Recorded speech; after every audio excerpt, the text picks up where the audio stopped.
está inclusive no aeroporto com o nosso repórter, o Gabriel Orfon, né? Gabriel que faz um belíssimo trabalho, e a gente vai acompanhar aqui agora a chegada do Emerson Royal, né? O segundo contratado apresentado do Flamengo. É o segundo, ele chega para assinar hoje, né? O Flamengo vai pagar 9 milhões de euros, 9 milhões de euros em 3 parcelas. A Raíza Simplício trouxe essa informação na Placar ao vivo ontem. Então são 3 parcelas que o Flamengo vai pagar aí ao Milan, né, pelo Emerson Royal. Flamengo que atravessou o negócio do Besiktas da Turquia, estava praticamente tudo fechado. O Flamengo foi lá e conseguiu fechar com o Emerson Royal, e ele chegou aí para ser o novo lateral direito no lugar do Wesley, que está de saída, já se despediu, né? Então o Flamengo vendendo o Wesley por 25 mais 5, podendo chegar a 30 milhões de euros, e contratando o Emerson Royal por 9 em 3 vezes. O Flamengo vai pagar em 3 anos, segundo a Raíza Simplício, e você acompanha agora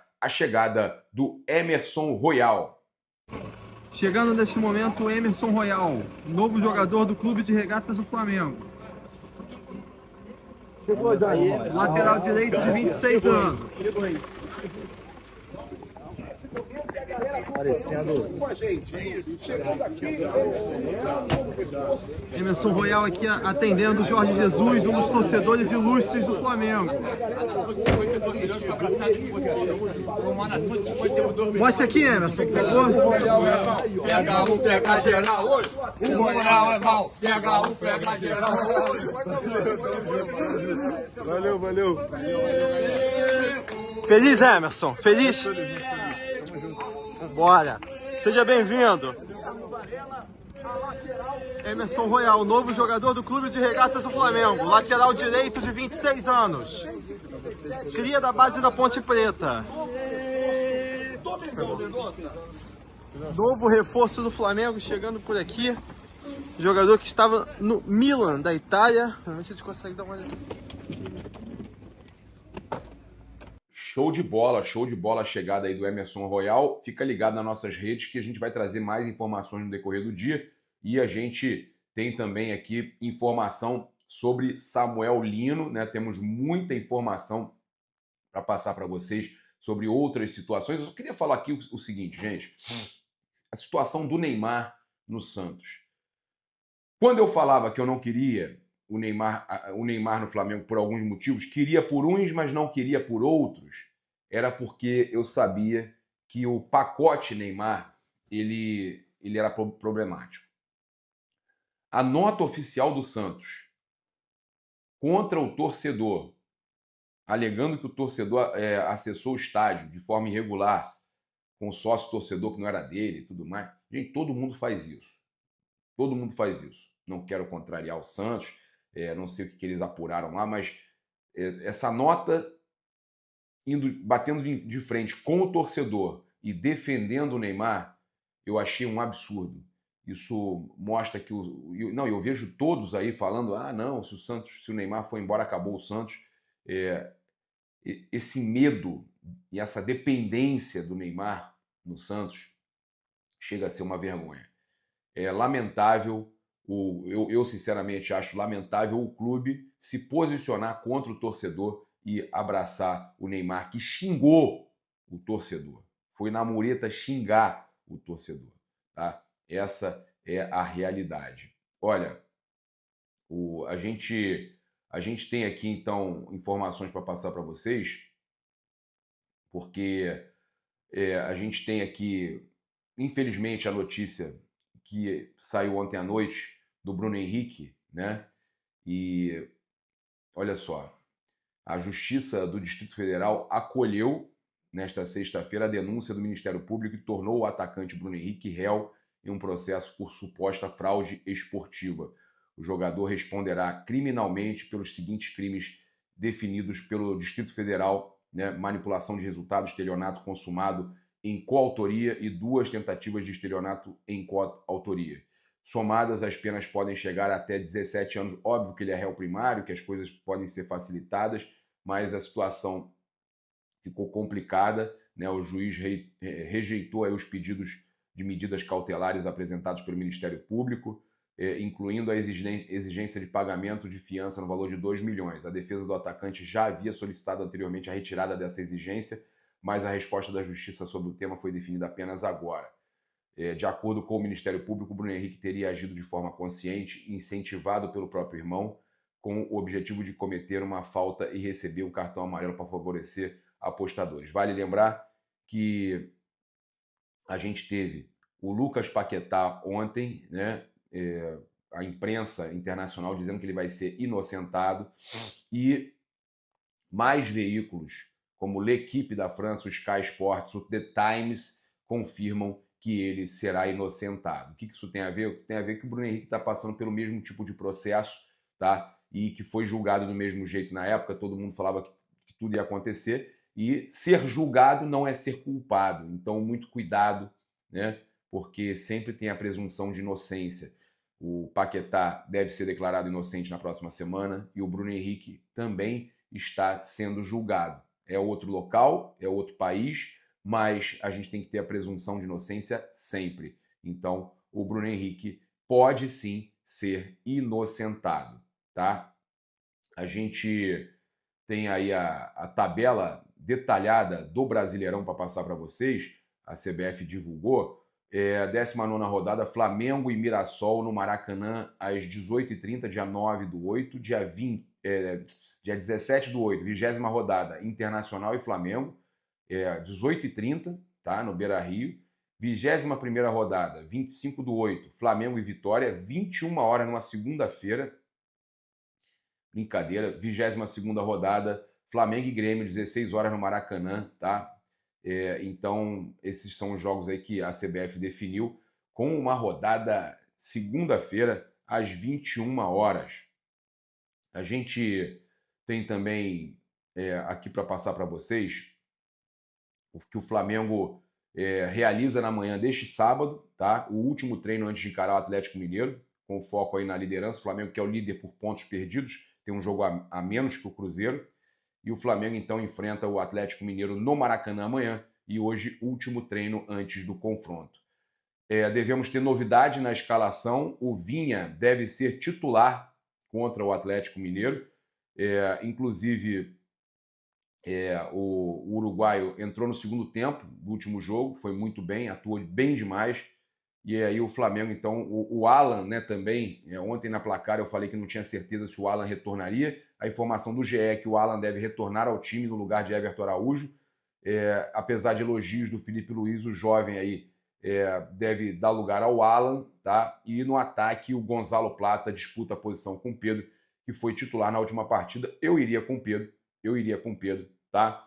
O provável time do Flamengo: Rossi, Varela, Léo Ortiz, Léo Pereira e Vinha, Alan, Jorginho e Arrascaeta, Luiz Araújo, Bruno Henrique e Pedro ou Gonzalo Plata, tá? Então, essa é a provável escalação do Flamengo. E olha, a mãe do jogador, Samuel Lino, acabou anunciando o jogador no Flamengo, né? Embora não tenha confirmado oficialmente, nem tenha avisado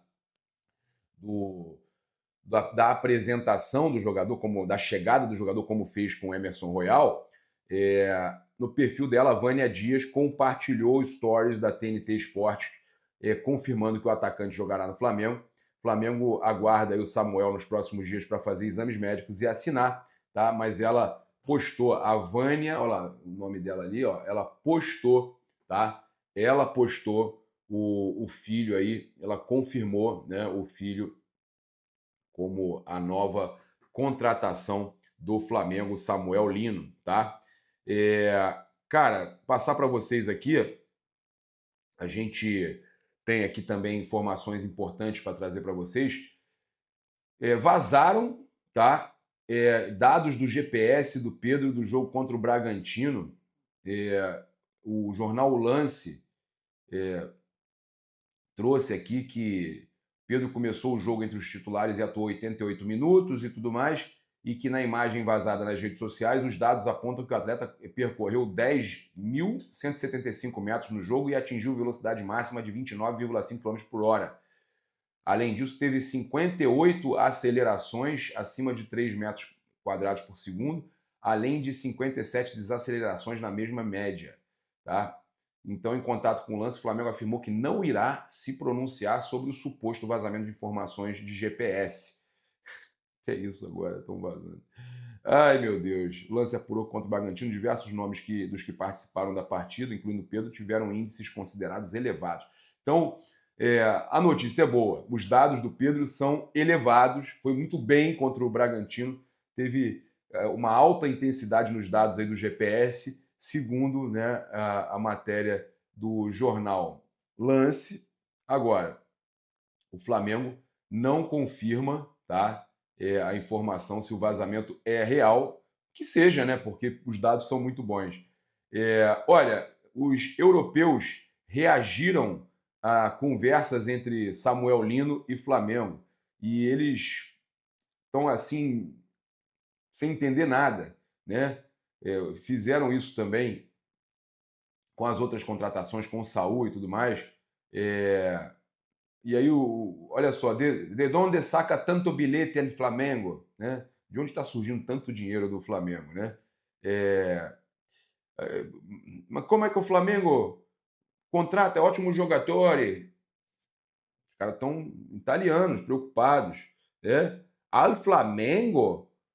Esse ragazzo é forte. Que preço?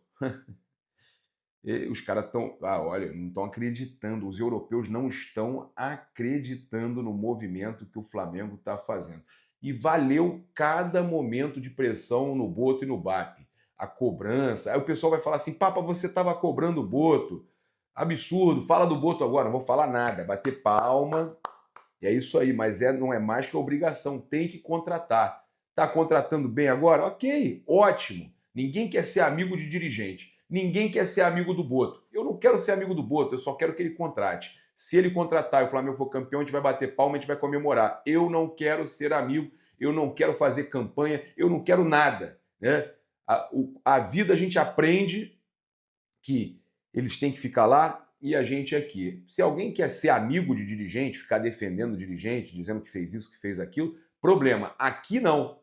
Aqui não. Eu não quero ficar de amizadezinha. Eu prefiro simplesmente fazer o meu e ter o poder de poder criticar. Eu quero poder criticar. Né? Tem muita gente que, infelizmente, vocês vão ver, não pode criticar. Né? Vai ter que ficar batendo nos outros e tudo mais para tentar passar um pano quando o cara tá indo mal ou não está conseguindo contratar. Aqui não. Olha a importância de poder criticar, poder cobrar, para você ver o resultado. Né? O bom jornalista, ele critica, ele cobra, ele traz a informação. Ele não está preocupado se vai agradar um ou a outro. Essa é a realidade. Tá?